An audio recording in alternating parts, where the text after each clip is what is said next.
Bom dia, pessoal. Muito obrigada pela presença de vocês aqui nessa manhã, nosso segundo dia aí do Exposibran. E a gente está aqui, né, para conversar de um tema bastante relevante, as tendências aí para o mercado de minério de ferro.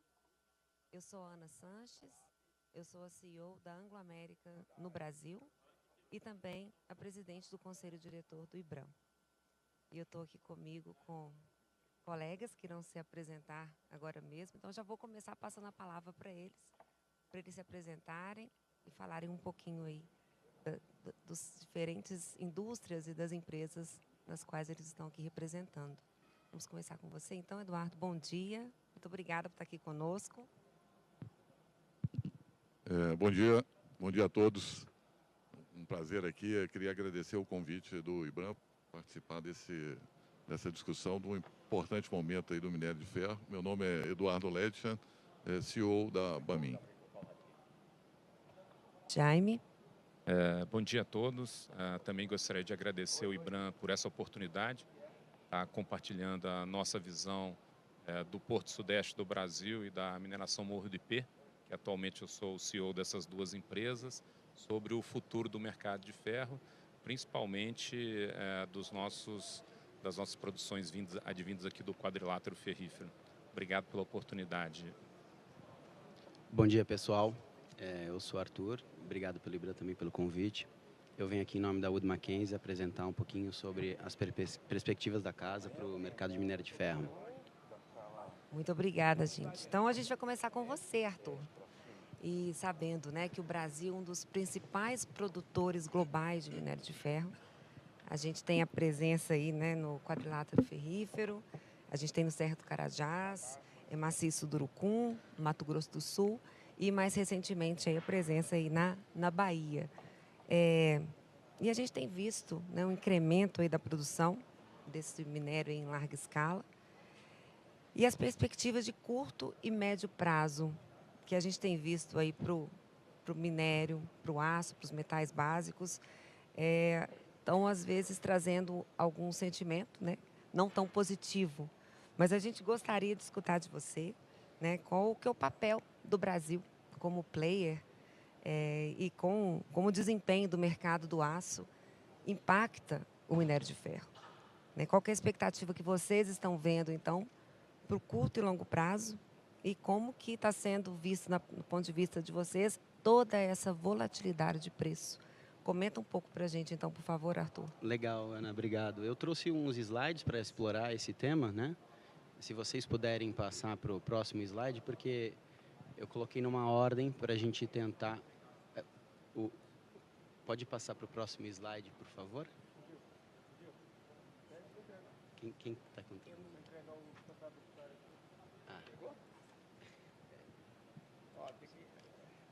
Aí tem o Leandro, tem que orientar lá. O verde do meio? Vamos ver. Aqui. Vamos lá, pessoal. Então, eu separei o tema e é interessante, Ana, porque você chamou o assunto, né? E no curto prazo a gente tem visto, né, um cenário de sentimento negativo. Aliás, pensando em curtíssimo prazo, a gente poderia passar aqui todo o tempo da nossa da nossa apresentação falando sobre ele. E mesmo assim a gente cada um chegaria numa conclusão um pouquinho diferente, né? Apesar de eu estar aqui representando a Wood Mackenzie, passando a perspectiva deles, mas cada um teria uma opinião diferente. Eu pensei em estruturar isso um pouquinho diferente. A ideia é falar um pouquinho sobre o mercado de aço, as perspectivas futuras do mercado de aço e a consequente demanda de minério de ferro, o porquê o teor de ferro é importante, falar um pouquinho sobre suporte de custo, então usando a curva de custo, e uma perspectiva de curto prazo. Eu prometo que eu não vou me estender muito. Vamos lá. O primeiro ponto é que a perspectiva entre 2023 e 2050 na demanda de aço é uma demanda que não vai ser tão expansionista assim, por alguns motivos. O primeiro motivo é que, na visão da Wood Mackenzie, a demanda da China de aço ela não vai ser tão intensa quanto foi nos últimos anos. Um dos principais motivos disso é o mercado imobiliário, que hoje a gente já está vendo que esse mercado imobiliário está sofrendo algum tipo de excesso de urbanização, e a questão demográfica da China também. Enquanto isso, mesmo que a China não continue esse esforço expansionista tão intenso, alguns países, algumas regiões vão ter um papel importante na expansão de produção de aço, especialmente a Índia e o Sudeste Asiático. Mas não só a questão associada com a produção de aço, ou mesmo essa pequena expansão da demanda e consequente produção de aço, o principal ponto que eu quero destacar aqui, do lado direito da tela, é a mudança do perfil de produção do aço, né? Então, os esforços intensos de descarbonização, uma busca por uma menor emissão de CO2, vai fazer com que haja uma mudança importante entre rota de produção. Uma rota de produção de alto forno para conversor de oxigênio, para uma rota de sucata e DRI para forno elétrico. E isso vai ter um impacto importante na demanda do minério de ferro. Do ponto de vista de demanda de minério de ferro, quando a gente desdobra esse efeito, né, uma maior demanda, um maior uso de sucata em fornos elétricos, uma maior demanda de DRI, vai fazer com que o efeito na demanda de minério de ferro, né, do ponto de vista global, mas também na questão de demanda seaborne, é que vai ser uma contração de demanda, né? E isso, todo mundo interessado aqui no mundo do minério de ferro começa a ficar assustado, mas eu acho que é uma consequência, e a importância aqui, o recado do papo é como se preparar para isso, né? No slide do meio, no gráfico do meio, a gente vê uma menor redução por uma questão do hot metal, redução de produção de hot metal, uma compensação do DRI e um efeito de oferta, teor médio de oferta. Mas olhando as duas barras, né, você vê que existe uma redução de na ordem de 70 milhões nesse horizonte. Agora, já usando essa questão de descarbonização, uma maior produção de rota de forno elétrico e também uma maior demanda de DRI, você vê um efeito de mudança do mix de produção, mix de demanda no extremo direito. Então, uma mudança de finos para uma demanda de pellet feed aí associado com um produto de mais alto teor também. Acontece que hoje no mundo, né, apenas 8% da produção de minério de ferro ela é de teor DR, né, de redução direta. Então, para atender essa demanda crescente que vem por conta da descarbonização, hoje o mercado está num balanço aceitável, mas à medida que essa expansão de produção de rota de forno elétrico e a demanda de DRI, esse mercado vai ficar em desbalanço, né? Então, hoje, 8% da produção global é do tipo que atenderia uma rota redução direta. Existe uma parcela da produção hoje que também poderia ser ligeiramente beneficiada para atender esse tipo de rota de produção, mas que isso precisaria de algum tipo de incentivo, não, de investimento, algum tipo de processamento de materiais de alto teor para chegar nessa característica de redução direta. E do lado direito você vê o balanço, né, o supply e demand, ele aponta em um déficit na ordem de 200 a 220 milhões para 2050, né? E esse cenário, que é o cenário base da Wood Mackenzie, ele não é o cenário net zero, né? Num cenário net zero de emissão de gás carbônico para 2050, esse déficit ia ser muito maior ainda. E aqui faz parte, já considera a entrada de Simandu, expansão do sistema norte da Vale e assim vai. Por isso que a perspectiva da casa é que o spread entre a curva 65 e 62 ele deve aumentar, apesar da perspectiva de correção dos preços do minério de ferro nos próximos anos, por uma questão de oferta e demanda, mas a casa vê uma projeção crescente do spread da curva 65 e 62. Eu vou até usar a oportunidade aqui, é interessante porque aqui são empresas bem posicionadas nesse mercado, né? A Anglo, de origem, já é uma produtora de pellet feed de redução direta, né? O projeto da Bamin é um projeto de alto teor, na ordem de 65% de ferro. Morro do IP já com projeto Tico-Tico de produção de concentrado de altíssimo teor. Então, são empresas bem posicionadas nisso, né? E é o próximo recado que eu vou passar aqui no próximo slide. Mas, por conta dessa maior demanda e não suficiente oferta de material de redução direta, a gente também faz uma projeção de que o spread entre o prêmio da pelota DR e o prêmio da pelota BF vai aumentar. Então, do lado da direita, aqui no gráfico, é isso que a gente está demonstrando. Mas o que tem acontecido nos últimos anos que fez com que o minério de ferro chegasse onde chegou? Bom, pré-2016, né, o preço do minério de ferro ele flertava com a curva de custo na ordem do percentil 75. O que isso quer dizer? 75%, onde a curva de custo do lado da direita cruza, no eixo inferior você tem a produção de minério de ferro. E quando você corta a curva no percentil 75, significa 75% da produção está dentro daquele preço. Então, está fazendo um resultado positivo com aquele preço do minério. Então, é muito interessante. Você vê, ao longo da expansão de produção de aço da China, você tem uma migração do preço em relação aonde que a curva corta com a curva de custo, saindo ali do percentil 75, migrando para o percentil 70, entre 18 e 19. Em 19, uns efeitos de disrupção de oferta e também a continuidade da expansão de produção de aço na China fez com que a curva perdesse esse limite superior e fosse buscar aí muito acima do custo marginal, né, da curva de custo, alcançando níveis até então, naquela época, pré-2019, inimagináveis, né? Acontece que esse equilíbrio, né, esse ciclo, ele está passando por um processo onde o preço está voltando a buscar o seu suporte ali na curva de custo. Ela bateu ali no primeiro, buscou um suporte em 2022 e está buscando suporte ainda hoje, né? Nessa noite a gente teve aí mais um movimento de queda da curva futura do minério de ferro. Mas eu acho que isso serve bem para exemplificar o que aconteceu ao longo desse tempo e por que a gente vivenciou esse momento onde os preços estavam muito altos, né? E aqui, entre 2019 e 2020, essa questão de restrição de oferta, né? O que significa? Que até atendendo a nossa conversa antes, Eduardo, trazendo o que aconteceu com o Brasil comparado com a Austrália. Então, entre 2019 e 2023, por exemplo, o Brasil ele andou de lado na oferta de minério para a China. Aqui, no caso, é o minério que vai para a China. Enquanto isso, a Austrália conseguiu aproveitar aquela oportunidade e aumentar a sua posição lá. Mas o recado desse slide aqui não é falar sobre o que aconteceu. O recado desse slide do lado direito, você vê o efeito da menor demanda de minério no mundo vai ser especialmente intenso na China. Então, a gente vê que essa demanda de minério vai sair de uma ordem de 1,1, 1,2 bi e vai reduzir para 680, na ordem de 700 milhões. Então, como que os players vão se posicionar a respeito disso, né? É por isso que o título do slide é que os mineradores precisam olhar além da China.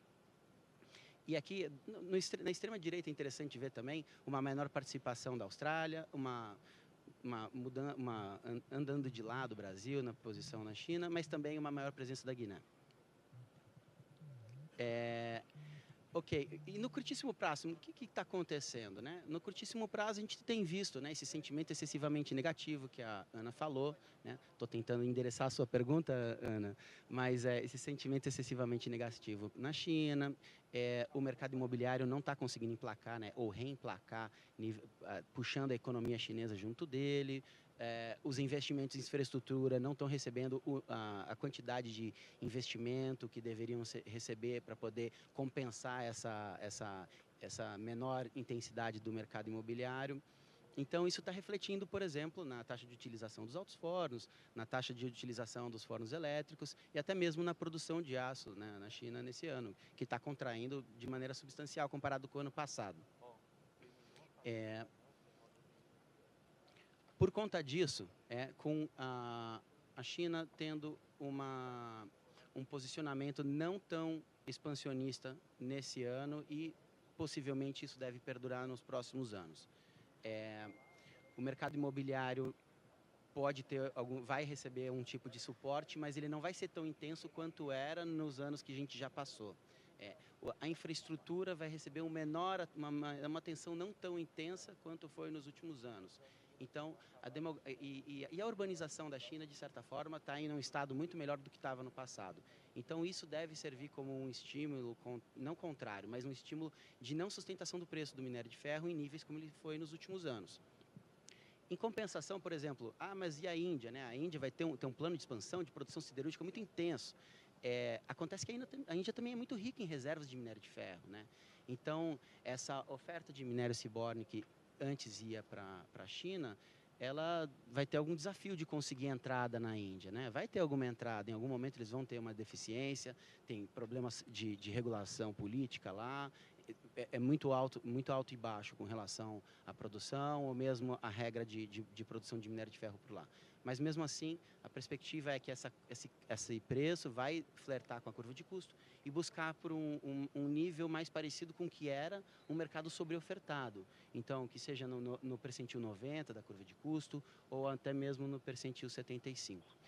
Ao mesmo tempo, nessa curva aqui, a gente também vê que a abertura do spread entre a curva 65 e a 62, ela está lá, aí no sentido da descarbonização, uma menor emissão de CO2 por tonelada de aço produzido. Foi longo, mas esse é o recado que eu queria fazer associado a essa pergunta, Ana. Obrigado. Excelente, Arthur, excelente, muito bom.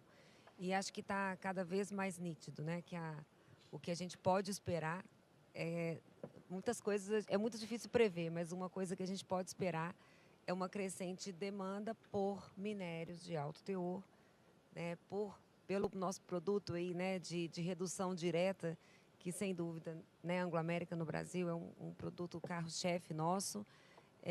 Mas como que fica então, Jaime? Eu queria escutar de você. Não é uma realidade de todas as mineradoras de minério de ferro terem a possibilidade de produzirem, né, produtos de alto teor, com baixo nível de contaminante. Como que fica as operações no nosso quadrilátero ferrífero que enfrentam aí teores baixos ou até médios, né, médios a baixos de ferro? Como que fica o futuro dessas operações? Olha, Ana, ótima pergunta. Eu acho que a vocação do nosso quadrilátero ferrífero é produzir pellet feed, né? Porque quando você olha no longo prazo, o Arthur colocou muito bem, a gente enfrenta um mercado muito difícil para produtos que são hoje regulares, né? Desde que teve esse boom da China, a gente exportou minérios de baixo teor. O Brasil, esse ano, estava em ritmo de exportar 60 milhões de toneladas de produtos de alta sílica. Esses produtos de alta sílica, eu acho que eu tenho um slide aqui, deixa eu ver se eu consigo passar, né, com o preço ali. Você vê o preço do 65 na tela, depois você vê o preço do 62 na tela, depois eu coloquei 3 produtos ali diferentes, né? O nosso pellet feed tico-tico, que é 65 com 4, não é uma redução direta, né? Aí vai de cada característica do tamanho da reserva, otimização, mas a gente ainda consegue chegar com um preço FOB netback, a gente fala, descontando umidade, descontando frete, descontando as penalidades ou prêmio, a $72 de receita no porto. Agora, quando você vai para o minério, que é o nosso carro-chefe de exportação, o Sinterfeed, que a gente chama no mercado de Trafigura Fines, né? O nosso SIOF, ou CIOF, ele é um 61 de ferro, 61,5, com 7,5 de sílica. Já está chegando o FOB, né? Abaixo de $40 com os preços de hoje. E se você pega um minério que também era um minério exportado muito até para as usinas de beneficiamento chinesas, a China hoje tem 200 milhões de capacidade instalada de processamento de minério de ferro, né, que ela importa e também produz localmente para transformar em pellet feed. O nosso minério, que é considerado um low grade premium, 58,11, já está chegando, né, a receita FOB Porto abaixo de $25. Então aí você tem que pagar porto, ferrovia, transporte, acesso ao terminal. Resultado, hoje nós temos 60 milhões de toneladas que estão fora do mercado. Já hoje de Minas Gerais. Já é um impacto muito grande para todas as pequenas mineradoras, né? Agora, eu sou otimista no futuro. Eu acho que a gente tem que trabalhar primeiro. A gente tem coisas maravilhosas, né? O Eduardo aqui da Bamin está desenvolvendo um projeto maravilhoso para construir ferrovia e portos, né? E um porto lá em Ilhéus. A gente já tem ferrovia de classe mundial, a gente já tem reservas que, apesar de baixo teor hoje, são basicamente tabiritos que a gente conhece a tecnologia para moer, flotar e transformar em pellet feed, ou seja, de redução direta, como no caso da Ango está muito bem posicionada, seja como o nosso caso que a gente produz um pellet feed 65 com 4, né, para você poder suportar esse mercado. E a gente tem ferrovias de classe mundial, portos de classe mundial, que podem servir o quadrilátero ferrífero.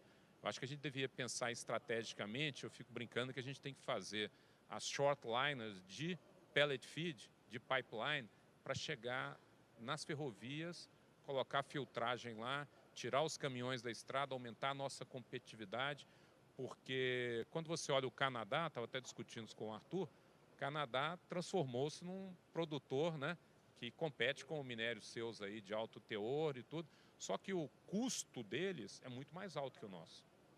Né? A gente tem um custo em reais alto, mas a gente tem o nosso câmbio que coloca a gente no jogo de novo. Né? Então assim, eu acho que a gente tem que fazer um planejamento, porque a gente tem reserva, tem minério, e eu acho que a vocação de Minas Gerais é o pellet feed.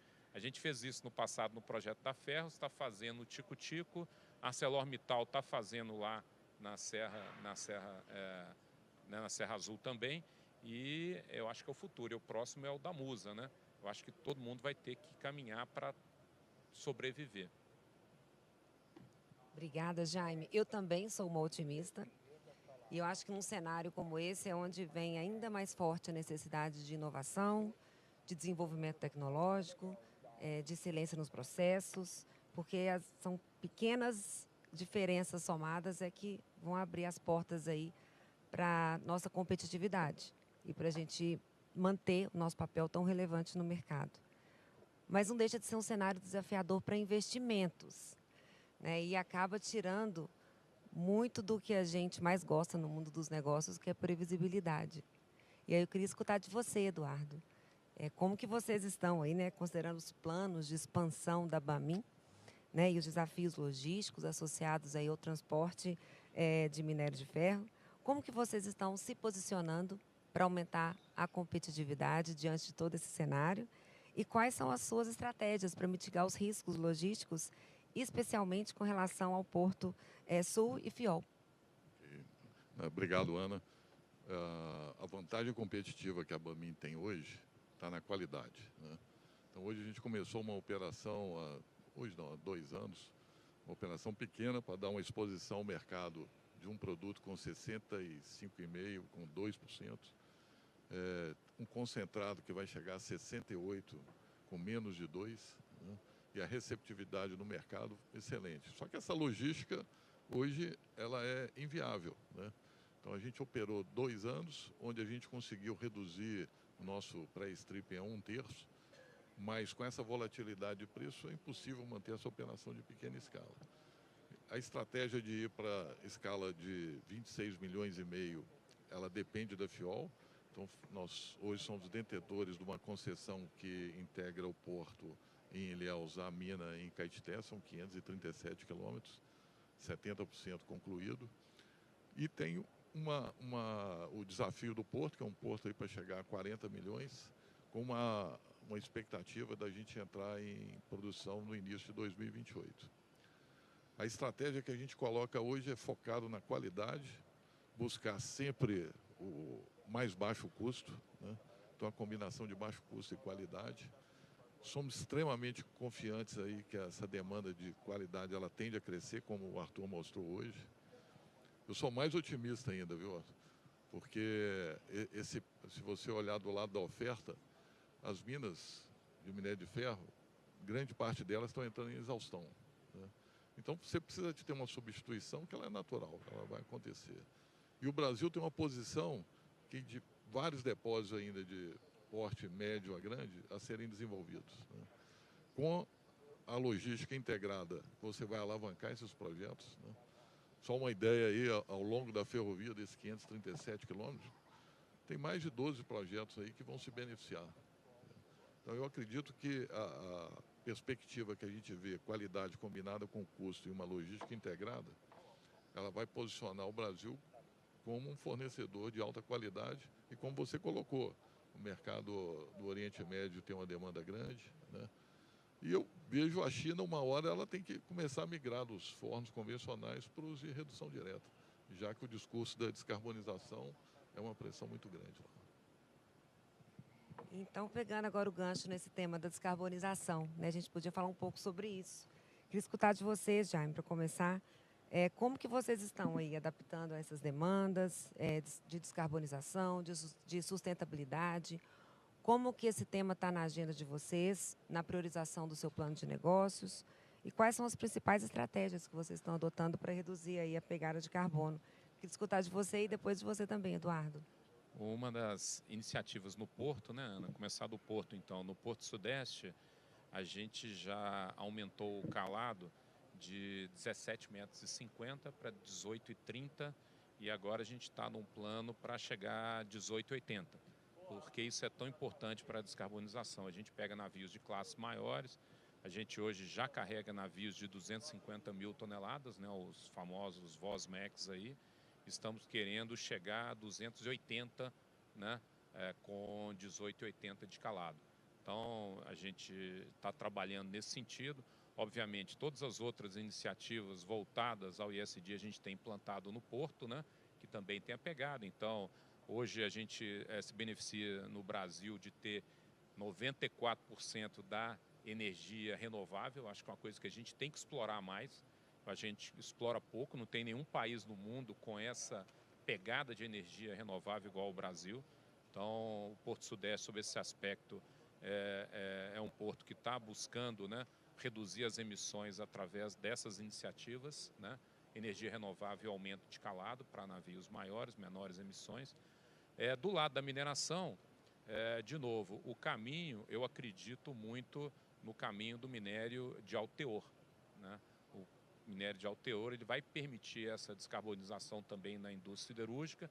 Agora, a gente precisa de uma outra iniciativa aqui em Minas Gerais, que é conseguir chegar nas ferrovias, né, com pipelines, aí, né, com minerodutos, para poder levar as filtragens para terminais ao lado da ferrovia.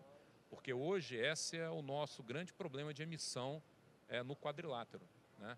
Projetos igual o do Minas Rio, que é maravilhoso, que, né, já foi desenvolvido com esse conceito, um mineroduto chegando lá no porto, tal, você tem uma pegada maravilhosa. Nós ainda precisamos de acessar os terminais com caminhões, causando impacto para a comunidade, e essa pegada, eu acho que tem que ser o próximo passo nosso, melhorar a qualidade na mineração e conseguir chegar nas ferrovias de uma maneira sustentável. Obrigada, viu, Jaime? Isso complementando, né, o modal logístico de transporte de minério através do mineroduto realmente é algo que contribui bastante, né, para a redução aí dos impactos. Então, para quem não sabe, a Anglo American, 100% do minério produzido na região de Conceição do Mato Dentro, ele é transportado através de polpa por um mineroduto que ele atravessa 33 municípios, chegando até o Porto do Açu, onde a gente tem uma planta de filtragem e é feito, então, um processo de secagem. O minério já sai pronto lá de Conceição do Mato Dentro, mas ele então passa pela planta de filtragem e 100% da nossa produção ela é carregada lá no Porto do Açu. E só um comentário a respeito de sustentabilidade, falando um pouco de Porto, né, para compartilhar com vocês.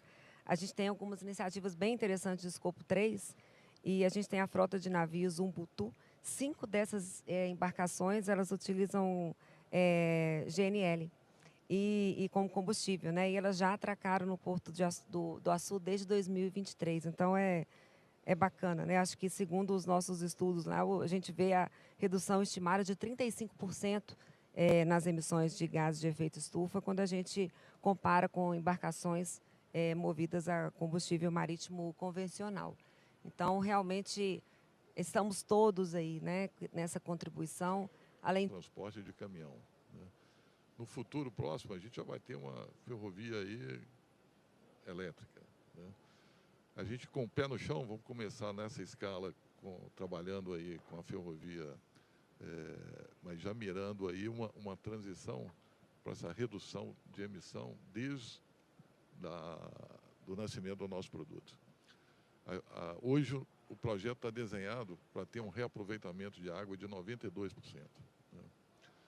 E quando você chega para buscar financiamentos hoje, não tem nenhuma maneira de você, um projeto dessa envergadura, nós estamos falando aqui do investimento de 30 bilhões de reais, sem demonstrar que você tem um programa sustentável, de longo prazo, alinhado com a demanda futura do mercado, que é de baixo carbono. Muito obrigada. Obrigada, Eduardo. Eu vou agora, então, prestigiar as perguntas que estão vindo aqui da nossa audiência. E eu vou começar com a primeira aqui do Marcos Verde. Não sei se aparece aqui na tela. Bom, Marcos gostaria de saber, eu vou passar essa pergunta para você, Arthur. Brasil e Austrália continuarão a ser os grandes players de mercado? Como você enxerga a entrada de minério de ferro proveniente da mina de Simandu? Vamos lá. Obrigado pela pergunta, Marcos. Existem dois caminhos distintos, né? Da Austrália e do Brasil. Isso tem também a ver com como é a reserva de cada país, né? Então, no caso do Brasil, né, temos reservas muito ricas lá no norte. No quadrilátero, aí, a característica que nem o Jaime colocou, associada a Itabirito, né, que depende de algum processamento. As reservas na Austrália já elas são, apesar de elas terem um perfil de maior constância na qualidade dos seus produtos, né, são produtos de teores um pouco mais baixos. São características minerais diferentes. No Brasil, nós vemos uma iniciativa muito forte relacionada a essa busca por produtos de mais alto teor. É óbvio que ao longo dos últimos anos teve essa expansão de produtos de alta sílica ou de baixo teor, aproveitando uma oportunidade de mercado, por uma questão de um desbalanço de oferta e demanda. Mas a característica natural do quadrilátero, especialmente, é de buscar um maior processamento para produtos de mais alto teor. Esse é o posicionamento do Brasil relacionado à descarbonização, oferecendo produtos de mais alto teor. Inclusive no norte, inclusive na Bahia, e assim vai. Quando nós olhamos para a Austrália, as iniciativas, né, dos principais players na Austrália não é na linha de beneficiar o minério, eles estão buscando alternativas de produção de metálicos a partir do produto deles. Por exemplo, rota diferente de redução direta com um teor um pouco mais baixo, passando por uma tecnologia de smelter.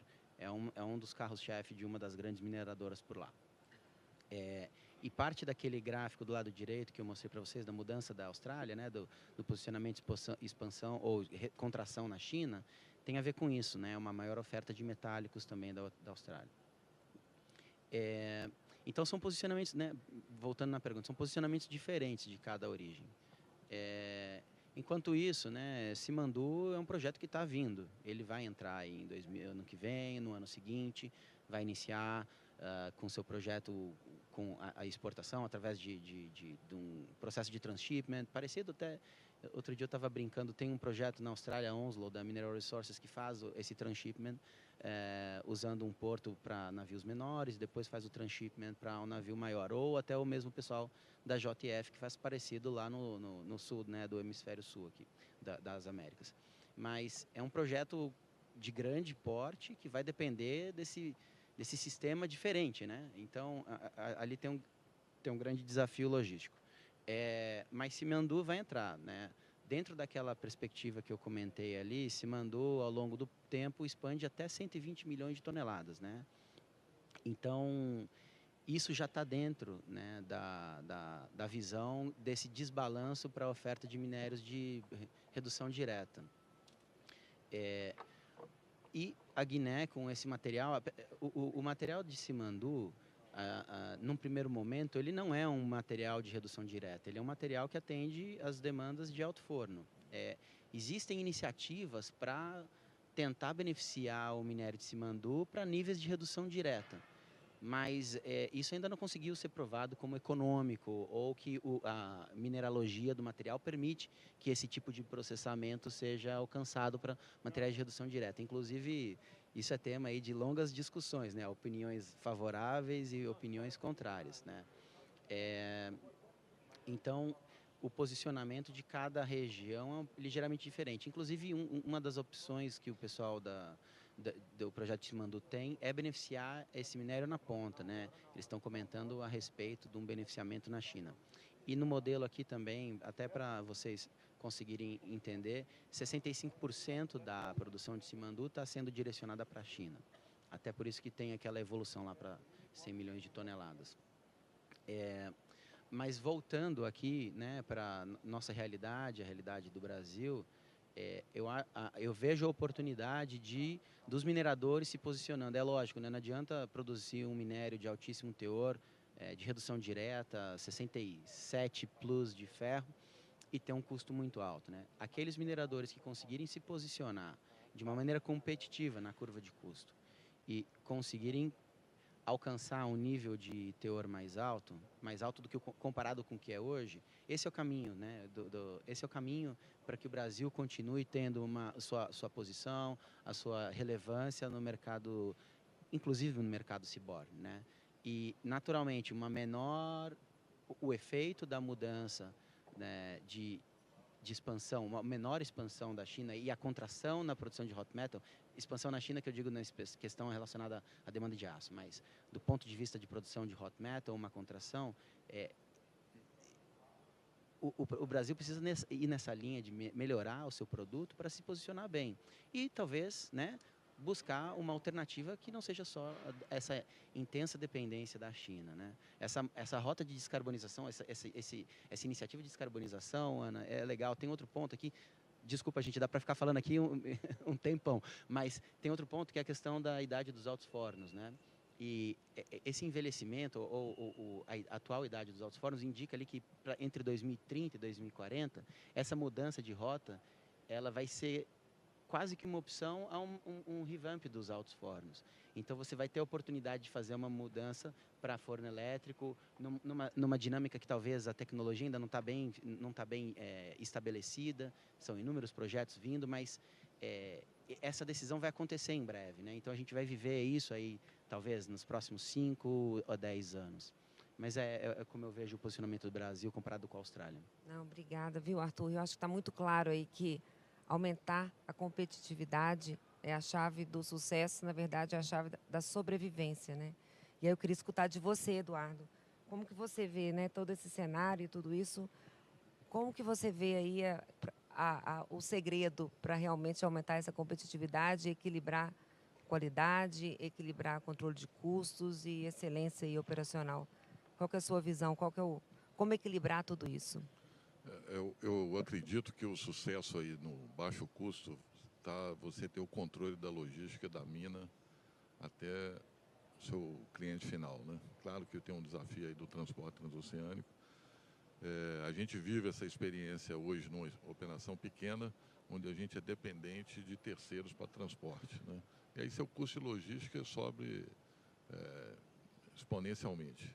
Quando você, na realidade que a gente vai entrar agora com a FIOL e o Porto Sul, isso traz uma competitividade que você consegue trabalhar com um produto de qualidade com custo baixo, né? O segundo ponto aqui é você ter um investimento contínuo, né, nessa redução com tecnologia, né? Então, a indústria passa por vários momentos, a gente está entrando num novo ciclo que eu acredito que existe oportunidade de otimização, sempre também pensando do lado que você precisa investir nas comunidades, que são os fornecedores de mão de obra local, e se preparar para esse desafio tecnológico, que ele já é uma realidade, né? Então, basta ver aí as novas frotas de caminhões aí, que você consegue ter uma produção e uma otimização e automação que vai trazer competitividade, né? E como o Jaime colocou, o Brasil tem um fator que ajuda, que é o câmbio, né? Então, quando você coloca uma projeção de longo prazo com esse câmbio, você está competindo com projetos de qualidade que são poucos no mundo, né? Então, eu acredito que o Brasil tem tudo para ser ter aqui o seu produto de alta qualidade, mas com consistência e baixo custo. Obrigada, viu, Eduardo. E a gente ainda está falando de competitividade aqui, viu, Jaime? Eu queria escutar de você. E é uma pergunta que veio do Reginaldo Amaral. A médio e longo prazo, você considera, então, mais competitivo o minério de ferro brasileiro ou as nossas ferroligas? Boa pergunta, né? Eu acho que a nossa vocação é o minério de ferro, né? Lógico que existe espaço, né? Eu considero a ferroliga como um nicho do mercado, mas para o volume nosso de produção é o minério de ferro. Eu acredito também na nossa flexibilidade de produção. Essa transição, obviamente, que a gente vê para a descarbonização, para minérios mais ricos, ainda vai demorar um tempo para acontecer, né? Se a gente tivesse que hoje fazer toda a transição da produção, por exemplo, nossa do quadrilátero para pellet feed, nós estamos falando assim, licenciar um projeto, construir e aprovar. Existe um aprendizado muito grande na curva, que é o que a gente está passando agora, com a filtragem total de rejeitos, que não é só a filtragem, é o que fazer com a água que está dentro da planta, né? Antigamente a gente descartava essa água, excesso de água para as barragens, o que põe um desafio para a gente de ter equipamentos à frente ainda para, né, como clarificadores ou deep cones para poder você voltar essa água limpa para a comunidade, né? Então você pegar uma água, utilizar e devolver ela mais limpa do que você captou, mas é uma curva de aprendizado, né? É uma curva de aprendizado, de custo, é onde que isso vai trazer a gente também um outro ganho, Ana, que eu acredito que a gente vai reduzir o consumo de água. Essa água recircula dentro da planta e a gente acaba tendo uma pegada menor, né? Vamos usar água basicamente para o make-up da planta e não vamos usar mais água igual a gente captava o tempo todo que a gente descartava para as barragens. É um outro processo de aprendizado. Mas voltando nessa transição, eu acredito que o futuro nosso é da mineração. Não dá para competir com a capacidade né, de investimento do lado de fora. Quando você vai na China hoje, você vai, por exemplo, visitar uma fundição ou, né, uma usina siderúrgica, tudo automatizado. Você vai numa fundição, lá só tem robô, né? Máquinas maravilhosas, tal, altamente produtivas. Então o CAPEX lá é muito menor, mais eficiente. Quando você olha no fluxo de caixa descontado, o cara sai do zero para ter uma planta pronta, né, em pouquíssimo tempo, menos de um ano. A gente aqui até aprovar, licenciar, conseguir o funding e tal. Então, eu acredito que a nossa vocação é ser exportador da commodity na grande parte do nosso volume, da nossa vocação. Obviamente, vão ter projetos super competitivos, mas que não absorvem todo o volume produzido no Brasil, né? Nossa vocação é a exportação. Jaime, então vou continuar com você aqui, né? Porque se para as empresas de grande porte já é bastante desafiador, como que fica aí para os pequenos, né, e médios produtores de minério de ferro, na sua visão? No curto prazo, um desafio grande, como eu disse, com o frete oceânico que a gente enfrenta hoje, é um desequilíbrio gigante, né? O frete esse ano, o frete sempre teve uma relação histórica em relação ao preço do minério de ferro na China. Hoje, o que era o frete, 19% do preço do minério de ferro na China, hoje está acima de 30%. Então, isso dá $10, né, que a gente está deixando o frete por tonelada, né? Você tem, devido ao problema também da produção de aço na China, o chinês, o que ele corta primeiro?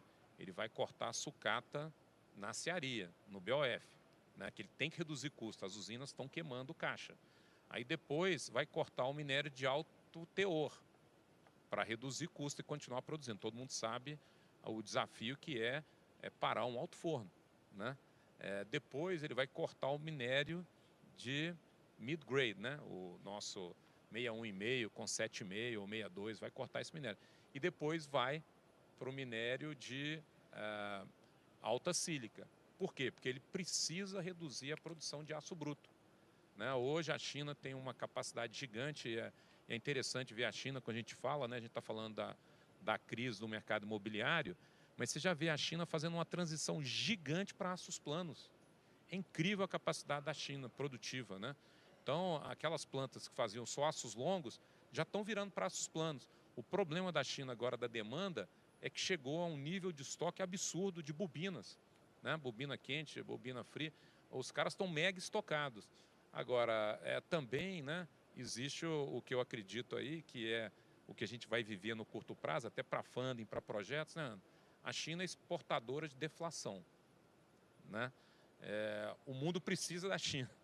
A gente está vendo aí, né, hoje a entrada de carros elétricos chineses, de produtos chineses no mundo, né? Volkswagen anunciando corte de empregos que não consegue competir com os BYD entrando dentro da Alemanha, né? Dentro da Alemanha. Então eles são exportadores de produtos. Essa virada para o aço plano, né, é gigante na China. Agora, o que eu vejo é o seguinte: sem a China, como que o mundo vai cortar a taxa de juros? São os vasos comunicantes, né? Porque eles são exportadores de deflação. O grande problema da China hoje é a deflação interna. O chinês perdeu a crença no consumo, né? Então a demanda na China interna implodiu. A deflação lá está gigante. E aí virar esse ciclo. A economia, você sabe muito melhor do que nós aqui, né? Da questão da ciência psicológica que é. Então acho que tem que ter essa virada, mas eu não acredito em apostar contra a China. Eu vou brincar assim, como diria o Warren Buffett, né? Never bet against America. Eu vou dizer hoje never bet against China, porque a capacidade produtiva dos caras é inimaginável. E é tudo robô hoje. Na indústria não existe mais mão de obra, né? Não, sem dúvida. Eu acho que o que a gente está torcendo, na verdade, é que o Arthur trouxe no início, né? A gente está torcendo para os mercados fora da China, né? E queria escutar de você aí, Arthur, um pouquinho. Uma pergunta que veio do Luiz Neves. Como que o aumento do interesse em HBI, devido às suas vantagens de sustentabilidade e eficiência, pode impactar a demanda e o valor do minério de ferro? Legal. Obrigado pela pergunta, Luiz. Quando eu estava explorando ali um pouquinho os slides que eu trouxe aqui para mostrar para vocês, esse incremento de demanda de material de redução direta ou material que pode ser alimentado em fornos elétricos, ele está dentro, considera também o HBI. Aqui por HBI, espero que seja o HBI de alto teor, né? Porque a gente podia estar falando aqui de uma opção alternativa, que é aquele material de redução direta que vai passar por um smelter alimentar um forno a oxigênio, né? É uma rota alternativa aí para não precisar fazer a conversão das plantas para forno elétrico. Mas todo o caso da migração, né, no âmbito global, de predominância de rota de alto forno para uma predominância da rota de forno elétrico, ela tem por trás essa maior demanda por sucata, né? Uma maior demanda de DRI e sucata de metálicos para alimentar o forno elétrico. Por isso que a perspectiva é de redução de produção de hot metal e, consequentemente, uma menor demanda de minério de ferro, né, na escala total. Mas quando a gente vai falar sobre materiais que podem alimentar um sistema de redução direta, né, ou um DRI aqui, que eu usei como DRI a palavra, né, a gente vê que existe esse gap, né? Então, de volta lá, né, a gente está falando de um gap aí de 200 a 220 milhões de toneladas. Eu não sei se eu comentei aqui quando eu estava conversando com vocês, mas antes da gente vir aqui para a apresentação, eu estava conversando com o Jaime e a gente estava falando sobre, num cenário, né, onde que a emissão zero de CO2, ou net zero em 2050, esse gap seria ainda muito maior, né?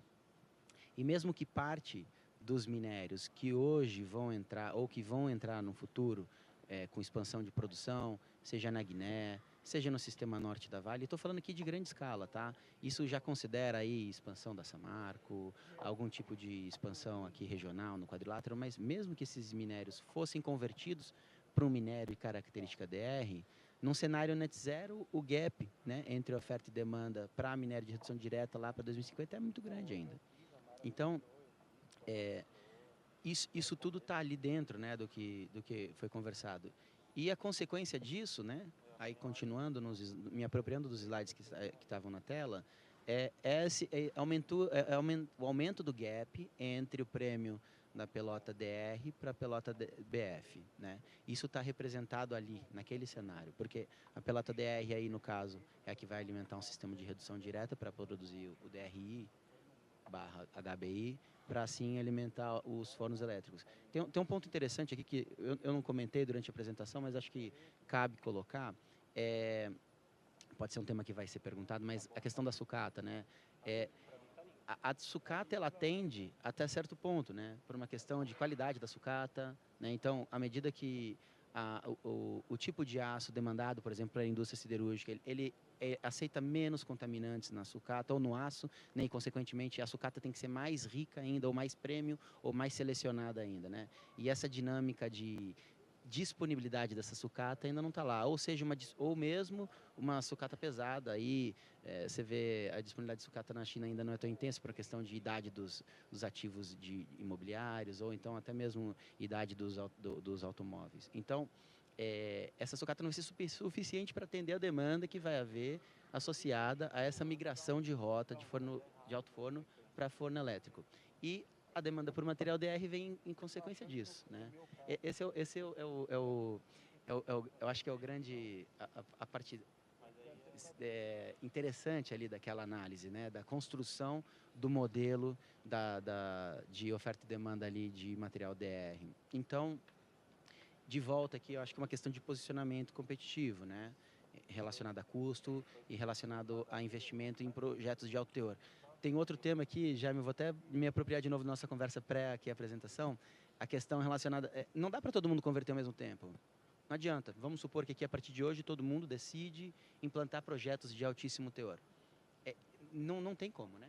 Na escala, fazer com que isso aconteça. Então, é uma questão de posicionamento. Hoje não tem nem funding para isso, né? Com esse preço do minério. Exato, né? E no curtíssimo prazo, é interessante... Desculpa, vou apropriar de outra situação. Não tem muito tempo, teve um roadshow em São Paulo, a gente estava apresentando para um pessoal de mercado, né? E o assunto era o que está acontecendo com o minério e para onde ele vai. O que está acontecendo com o minério e para onde ele vai. E quando alguns aqui devem ter participado de fóruns no exterior, mas quando você vai no fórum do exterior, a pergunta que não sai é: o que está acontecendo para a descarbonização? Qual que é o posicionamento da empresa, no caso da empresa que estiver apresentando, e o que vocês vão fazer no futuro? É interessante porque mesmo aqui, quando você está falando com os donos do dinheiro, ou mesmo os investidores, ou aqueles implantadores de projeto, a preocupação é: bicho, para onde vai o minério de ferro? Pô, olha, essa é uma pergunta assim, né, de valor muito alto, né, quem tiver esse acerto, né? Por exemplo, o restante do ano, né, o patamar que a gente alcançou agora, 90, 91 hoje, é sustentável? Olha, dependendo da visão da Wood Mackenzie, não faz sentido esse patamar hoje, né? Então, para alcançar a média esperada para o ano, deveria acontecer alguma correção positiva, né? Mas o sentimento é muito negativo, de curtíssimo prazo, né? As coisas não estão acontecendo como era esperado na China. Desculpa, a gente começou falando de HBI, já migrou para outra coisa, mas as coisas não estão acontecendo como esperado na China, os investimentos lá de infraestrutura ou de real estate não estão vindo a contento, o sentimento do chinês não é positivo. Então, tudo isso está fazendo com que o efeito no minério de ferro, ou no aço e no minério de ferro, seja muito mais intenso, né? Estoques altíssimos, né, de minério de ferro. E sempre tem um contraponto para colocar, né? Por exemplo, um tema de estoque de minério de ferro hoje. Os estoques nos portos estão em níveis altíssimos. Se você olhar com calma, o estoque com traders aumentou e o estoque das usinas reduziu, né? Aí quem que está se posicionando de maneira correta ou incorreta? Acho que não tem isso, né? Mas você sempre tem um contraponto para tentar justificar que o momento do mercado é muito fraco e que o pessimismo é exagerado. Ao mesmo tempo, tem muitos argumentos para falar que isso pode ter um rebound, mas eu acho que o grande recado do curtíssimo prazo são momentos de volatilidade, né? Então, eu acho que estar preparado para a volatilidade, estar preparado para se posicionar de maneira competitiva em custo e para buscar aquele produto de alto teor, para aproveitar essa oportunidade que está aparecendo, né? Ela está se desenhando ali, né? Seja para demanda de DRI, seja demanda para HBI, mas uma questão associada a metálicos, e os metálicos conectados com essa questão da descarbonização.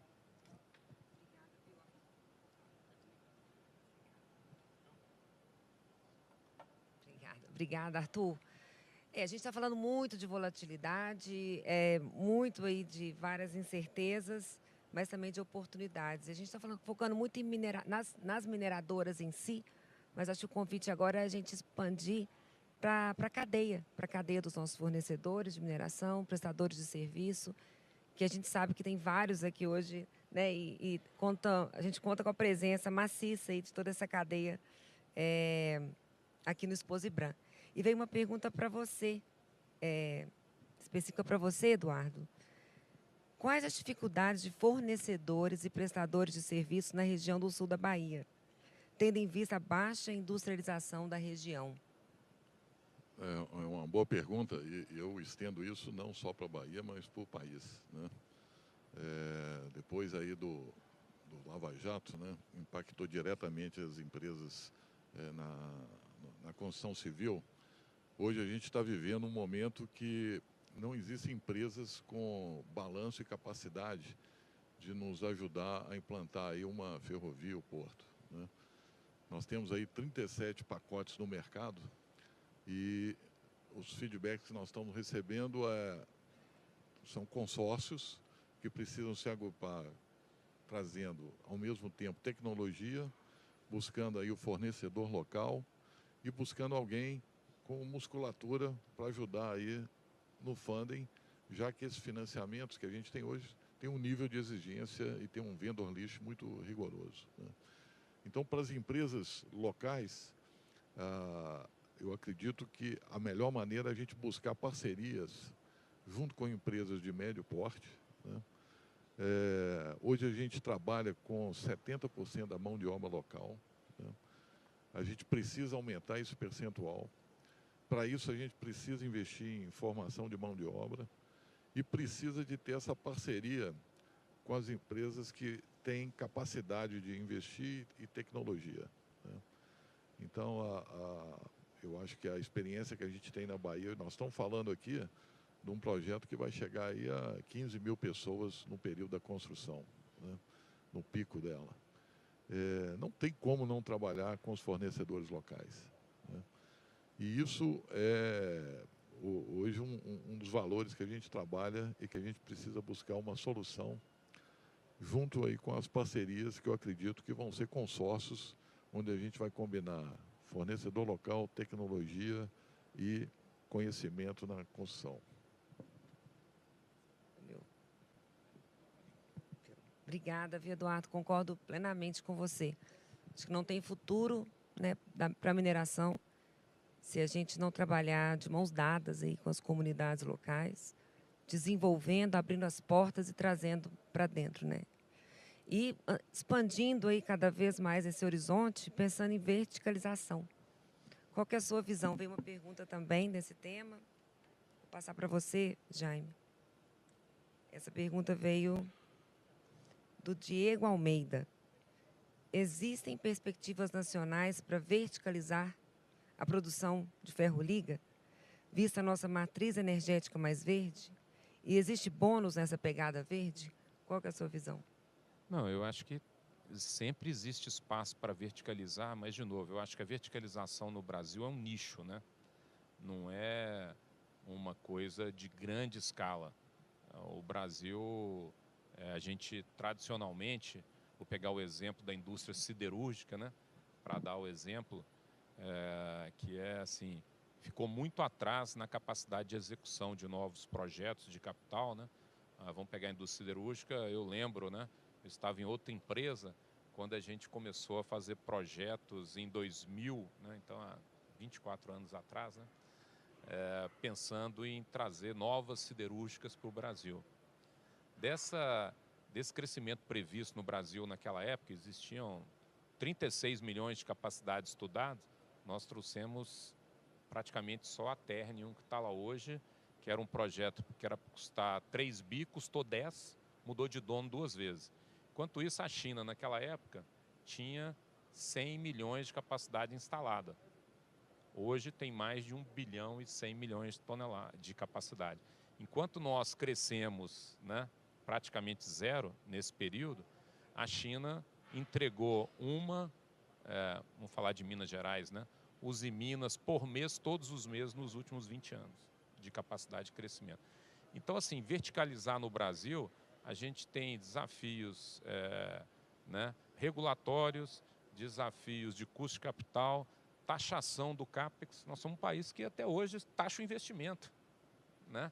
Taxação do investimento. Então, transformar, né, de novo, um projeto numa realidade no Brasil é um desafio gigante. A gente não tem previsibilidade. Como é que você vai pegar para um investidor e falar assim, ó, meu projeto vai ficar pronto daqui a 3 anos, de repente leva 10. Então, verticalizar no Brasil não é só uma questão de capacidade técnica. Eu fico brincando que nós, engenheiros, conseguimos resolver todos os problemas, né?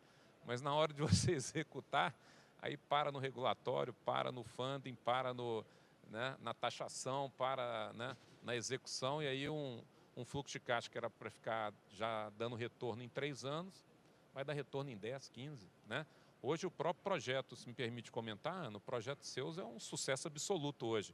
Mas qual foi o tamanho do impacto que teve no começo, com atraso, com o CAPEX overrun? Ainda bem que vocês conseguiram virar magicamente a roda e hoje são, né, um sucesso maravilhoso. Mas desenvolver isso no Brasil foi uma mega dificuldade, né? Parabéns para a Ango, conseguiu transformar esse problema numa realidade. Mas é isso, a execução no Brasil, ela mata, né? Esse ano, a Anglo American faz 10 anos do primeiro embarque. Agora, em outubro, a gente faz o aniversário de 10 anos e é um momento que a gente realmente, Jaime, olha para trás e faz várias reflexões. E foi um projeto, né, de implementação com muito desafio, né? Sucessivos aumentos aí de custo, sucessivos atrasos, muitos problemas relacionados à licença. E é um desafio enorme investir no nosso país, sem dúvida alguma, né? E eu queria escutar de você também, Eduardo. Qual que é a sua visão aí dos desafios da gente fazer investimentos de brownfield, né? Em todo esse cenário aí. E tudo o que a gente enfrenta aí aqui no Brasil. E aproveitando o ponto que você colocou, e o Jaime, da verticalização, né? Então, assim, uma provocação no momento que a nossa oferta vai aumentar, a demanda vai reduzir e o aço chinês chega no Brasil 22% mais barato. Essa é uma equação que nós, como brasileiros, como é que resolve isso, né? E nesse momento que você vai ter uma oferta, eu acho que é algo para a gente sentar junto na cadeia e com o regulatório e funding, certo? Porque o Brasil tem um desafio de infraestrutura enorme pela frente, que vai demandar um volume de aço enorme, né?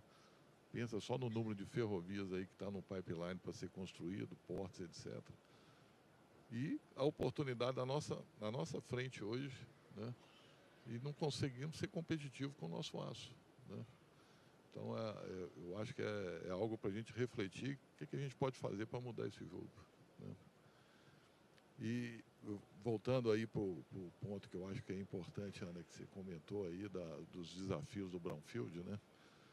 Tem um ponto que eu extremamente preocupado aí é com a seca que nós vamos vivenciar logo na oferta de mão de obra, né? Então, quando você olha não só a falta do prestador de serviço, a qualidade do prestador, e quando você vai para o mercado para buscar mão de obra, os prazos são longos, não existe uma mão de obra disponível e a gente começa a entrar numa espiral descendente, né? Se você olhar nas universidades brasileiras nos últimos 10 anos, os cursos de geologia, engenharia de minas, eles são decrescentes e em algumas universidades a oferta é maior do que o número de alunos, né? Então é um outro desafio que a gente precisa trabalhar, porque sem mão de obra a gente não consegue vencer esse desafio. E maior ainda, com qualidade e tecnologia. Eduardo, você trouxe um tema que eu sou realmente apaixonada. Acho que ontem, na minha fala da abertura, eu coloquei que o setor de mineração finalmente acordou que para poder fazer toda essa transformação, enfrentar todos esses desafios, a gente vai precisar realmente de mentes brilhantes, abertas aí para inovação, para o pensamento diferente, mãos sedentas por fazer acontecer e corações que não param de sonhar, né?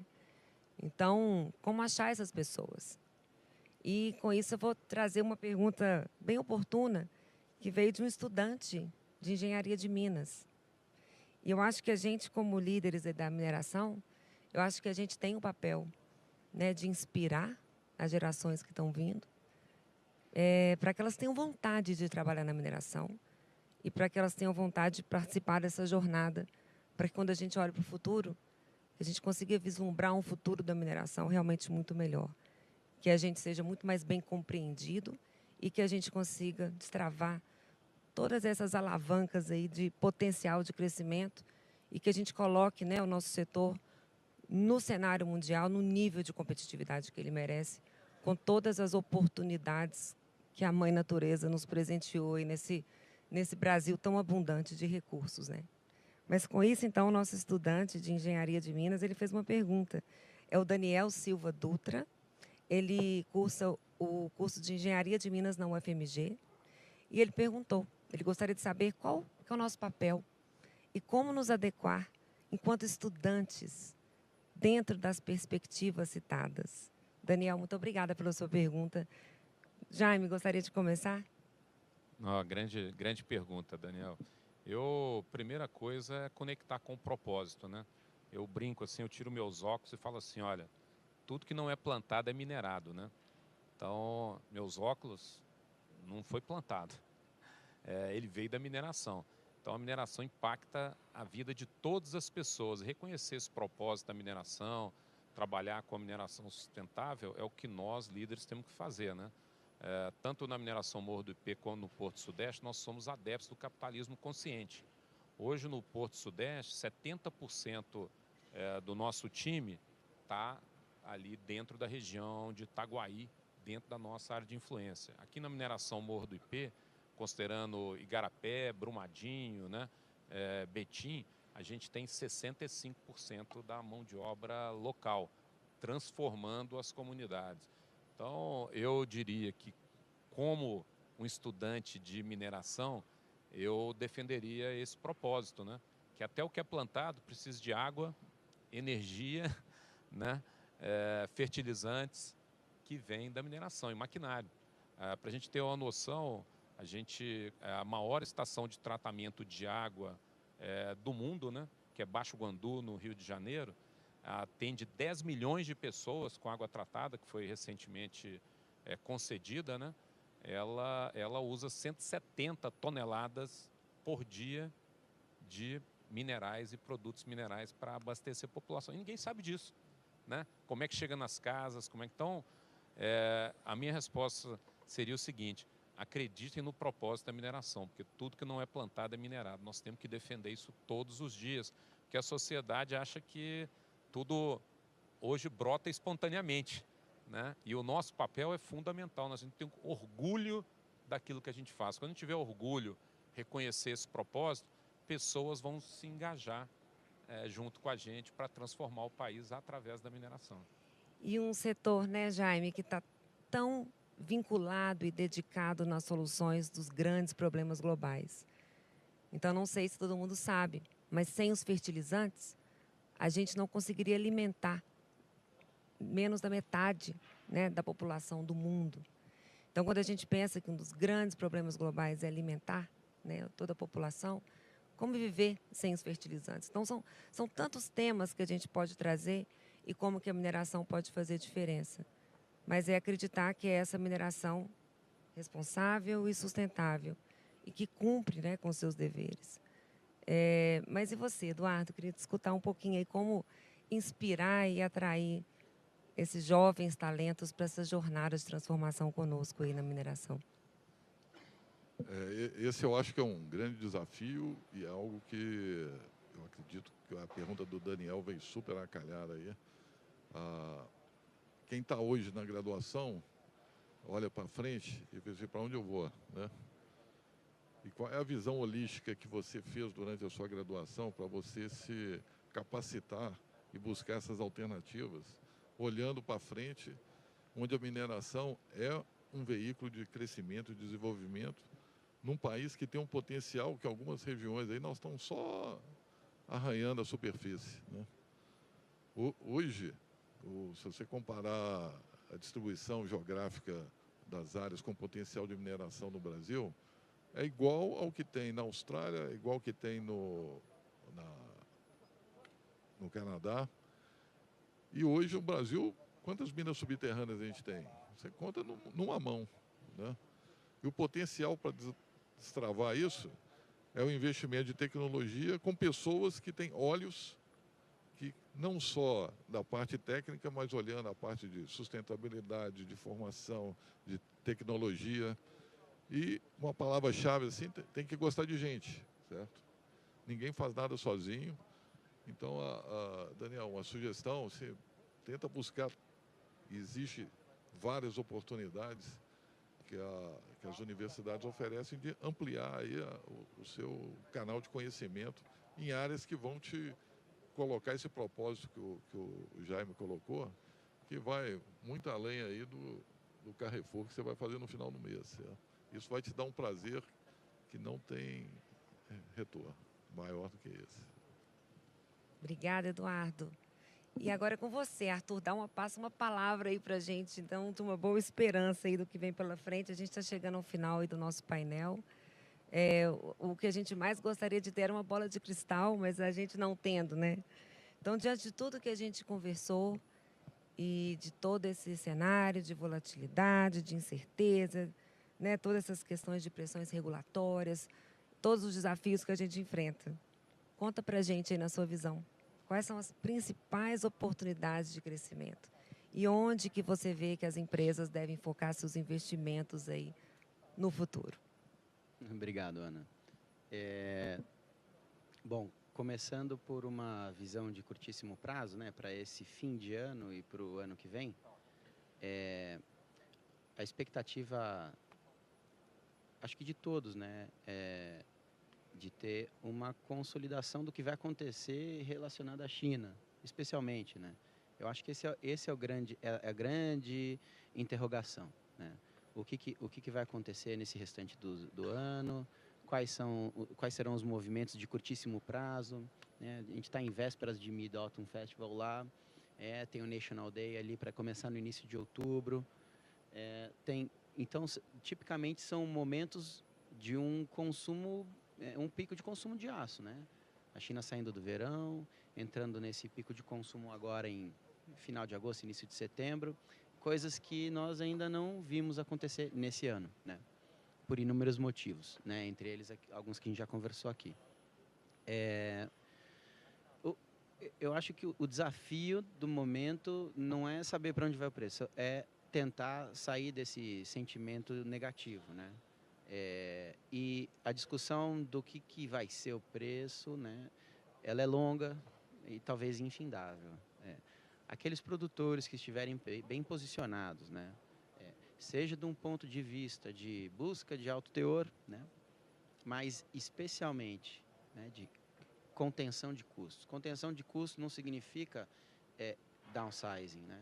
Contenção de custos significa um custo produtivo unitário menor, né, que mantém a competitividade daquele player, né? Hoje, até comentado aqui, né, o Jaime falou sobre o frete, ele vai contra isso tudo, né? Mas o mundo do minério de ferro no Brasil e no quadrilátero não é só exportação, né? Você tem um mercado ali siderúrgico que demanda muito, muito bem, você tem grandes usinas que nem todas têm capacidade de se autossuprir com minério de ferro, você tem um polo guzeiro que demanda minérios específicos para alimentar seus fornos pequenos. Então, do ponto de vista de curtíssimo prazo, Ana, e falando não em grandes, né, falando em pequenos e médios, é uma questão de posicionamento, né? As empresas precisam se posicionar e escolher aqueles que elas vão dar mais atenção, né? E dependendo de qual setor e nicho escolher, isso vai ter as consequências, né? No caso de uma escolher um mercado mais oportunista, pode vir junto daquilo maior volatilidade, né? Ou, do outro lado, depender de um mercado de nicho pequeno, por exemplo, né, de pequenos produtores de gusa. Isso pode trazer algum risco, né, de layups que são frequentes até nesse mercado. Não com tanta, uma frequência alta, mas eles acontecem, né? Mas eu acho que a questão é essa, é o posicionamento, mas sempre, sem perder de vista a questão associada aos custos. O Brasil sempre foi um país bem posicionado no mundo do minério de ferro, né, com essa característica de produção de minério de ferro, que desde lá de 1990 para cá, porque os custos são baixos, né? Você tem um sistema norte da Vale produzindo entre 12 e 15 toneladas dólares por tonelada, embarcado no navio, né, para um minério de altíssimo teor. Isso é uma maravilha, né? Competitividade com custos, por exemplo, da FMG. Agora, e para o ano que vem, né? E para o ano que vem? Acredito que o desafio continua, mas ainda usando esse argumento do que está acontecendo no curtíssimo prazo, o ano que vem deve ser um ano de esfriar ainda um pouquinho mais, né? Esse cenário de como que vai ser a consolidação da migração da China do perfil de mercado imobiliário e infraestrutura para um mercado de consumo, né? É isso que o governo chinês está buscando, é isso que ele está dizendo que está buscando desde os últimos encontros do partido, desde os últimos comentários do Mr. Xi, mas então ter em vista isso e acompanhar, né? E estar preparado para um mercado talvez um pouco mais desafiador para o ano que vem. Isso significa que o mercado vai derreter e buscar níveis mínimos históricos? Olha, talvez, pode ser. Não é a perspectiva da Wood Mackenzie, mas, inclusive, a projeção para o ano que vem é uma média de 100 dólares por tonelada. Você vê, há 5 anos atrás, 100 dólares era uma maravilha. O sweet spot, eu me lembro do sweet spot, como é que era? Acho que era sweet spot que falavam. Entre 60 e 70, aí virou 70, 80 e foi agora entre 90 e 100. Então, a gente, comparado a outros momentos, né? Claro que teve um efeito de inflação de custos, né? O mundo viveu situações que nunca tinha antes experimentado, né? E isso teve uma consequência muito forte no custo das mineradoras, né? De maneira geral. Mas eu vejo isso, né? Então, estar preparado para patamares mais baixos de preço no curtíssimo ou até, né, num prazo aí de 1, 2 anos. Obrigada, Arthur. Muito obrigada. Então, a gente está chegando ao fim. Eu queria dar a oportunidade, então, para uma fala final aí do Jaime e do Eduardo. Por favor, então, Jaime.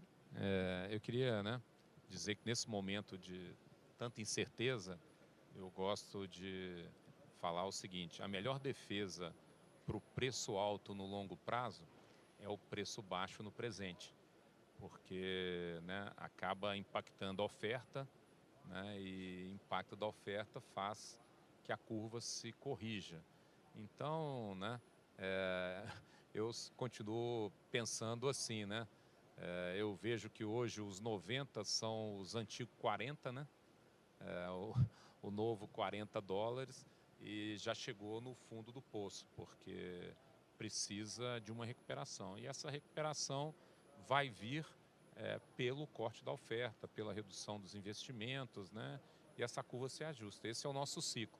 E a única sobrevivência que a gente tem é no minério de alto teor. Vamos buscar a nossa vocação do quadrilátero ferrífero de ser um grande produtor de pellet feed. Obrigado, Ana. Ana, eu acho que agora a gente está vivendo um momento que, quando a gente entra nesses ciclos de baixa, né, e o Jaime já passou por isso, a gente já passou, certo? Se tem uma certeza que ela passa, certo? E que essa volatilidade ela vai existir cada vez mais, né? Então, a gente já viveu momentos de preço de minério de ferro de 14, 15 dólares estáveis, né? Você foi longe, né? Não, aí começa a contar a história, né? Mas se você olhar a volatilidade para frente, ela exige, né? E o Arthur aqui, ele tem o desafio de desenhar aí a projeção para frente, mas se tem um consenso que o Arthur deve concordar, que quase ninguém acertou nenhuma projeção, tá? Então, eu acho que a gente fazer o nosso dever de casa e entregar, certamente o Brasil tem um potencial enorme e ser competitivo, não só no minério de ferro, mas na indústria da mineração, integrado aí à logística. Obrigada, Eduardo. Bom, se 90 é o novo 40, então a gente chegou lá, né? E é a hora da gente mostrar toda a nossa resiliência, mostrar o que, que a gente aprendeu, né, nos outros momentos downside dos outros ciclos. E esse não deixa de ser mais um. E como o Eduardo muito bem falou, a única certeza que a gente tem é que outros e outros virão. Então é a hora da gente realmente focar aí na competitividade, nos itens que estão aí nos nossos controláveis. E tão importante a gente ter esses momentos, né, para essa troca, porque são através desses insights, dessas trocas, que a gente vai um aprendendo com os outros, né, e juntos a gente vai elevando aí o padrão do setor e vai buscando aí patamares aí mais altos e mais sonhados, né? Então, queria agradecer a presença aí de cada um de vocês, Eduardo, Jaime, Arthur, e a presença da nossa plateia também. Muito obrigada pelas contribuições, pelas perguntas. Acho que foi um painel riquíssimo e que vem aí 200, é o que a gente está torcendo. Vamos voltar. Obrigada, pessoal. Um grande abraço, um excelente dia a todos vocês. Obrigado, gente.